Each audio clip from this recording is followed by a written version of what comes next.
یہ داغ داغ اجالا، یہ شب گزیدہ سحر، وہ انتظار تھا جس کا، یہ وہ سحر تو نہیں۔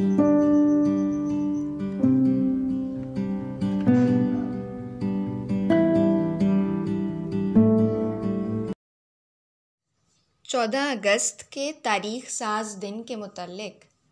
ہم بہت کچھ پڑھتے ہیں اور بہت کچھ جانتے ہیں۔ ایک دیوانے نے اپنی تمام عمر اس مقصد کے حصول کے لیے وقف کی اور اس کے پیچھے کئی دیوانوں نے اپنا سب کچھ وار دیا۔ تاریخ سے تعلق رکھنے اور اپنے اسلاف سے ایک زندہ رابطہ قائم کرنے کا بہترین ذریعہ کتاب ہے۔ تقسیم ہند کے موضوع پر بھی بیش بہا کتب مل جاتی ہیں، لیکن ان میں ایک منفرد مقام نسیم حجازی کے ناول خاک اور خون کو حاصل ہے، جو ایک تاریخی ناول ہے لیکن ناول کی خوشبو اور حسن سے بھرپور۔ ایک ایسا ناول جو ادب کی تعریف پر پورا اترتے ہوئے زندگی اور وقت سے رشتہ جوڑتا ہے، جس کی کہانی قاری کے اندر سانس لیتی ہے، جس کے کردار قاری کی روح کو گلے لگاتے ہیں، جس کے لفظ درد بن کر ابھرتے ہیں اور امید بن کر آنکھوں سے رواں ہو جاتے ہیں۔ ایک ایسا ناول جس میں تاریخی حقائق کو بیان کرتے ہوئے نہایت پرتاثیر انداز میں اس کرب کی داستان سنائی ہے جو ازل سے تخلیق کے لیے ضروری قرار دیا گیا ہے۔ تخلیق کے لطف کا حصے دار ہونا آسان ہے،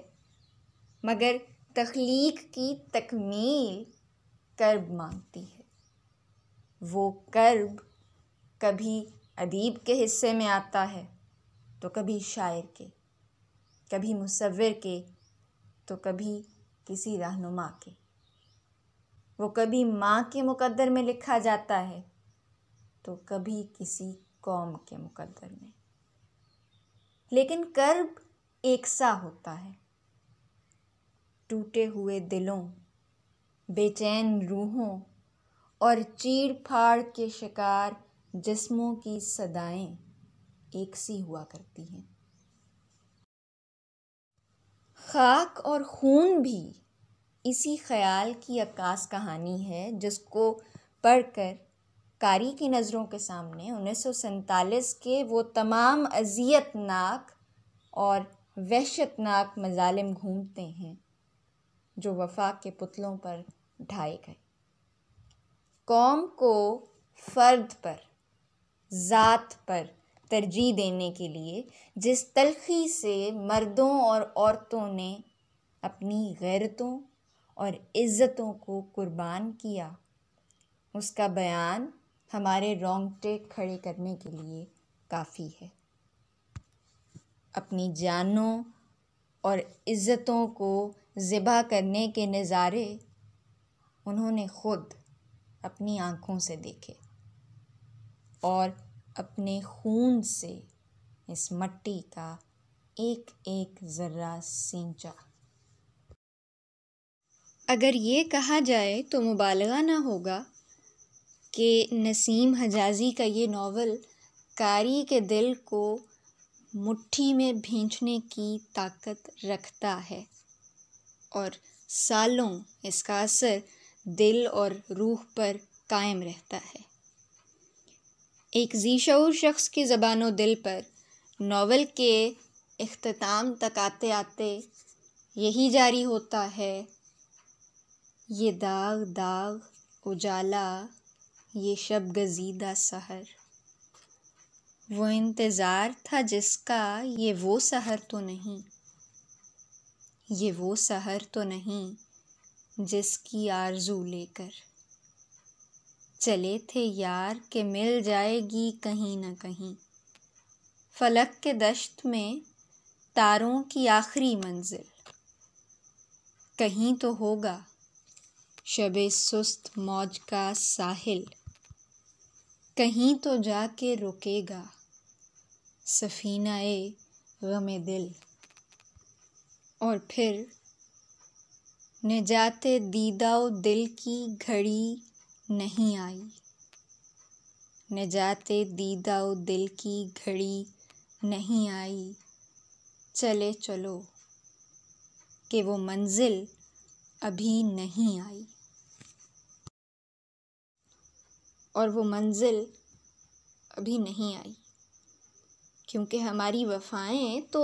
نعروں اور وعدوں میں قید ہو کر رہ گئیں، ہماری محبت تو لفظوں کا جامہ پہن کر رہ گئی، ہماری تمنائیں تو ہوس کا لبادہ اوڑھ کر ہمیں ذلیل و رسوا کرتی چلی جا رہی ہے، اور ہماری قربانیاں عقل کی چکی میں پس چکی ہیں۔ کل ہمارے آبا نے خاک اور خون ہو کر ہمیں آزادی دلوائی، آج ہم خون بہانے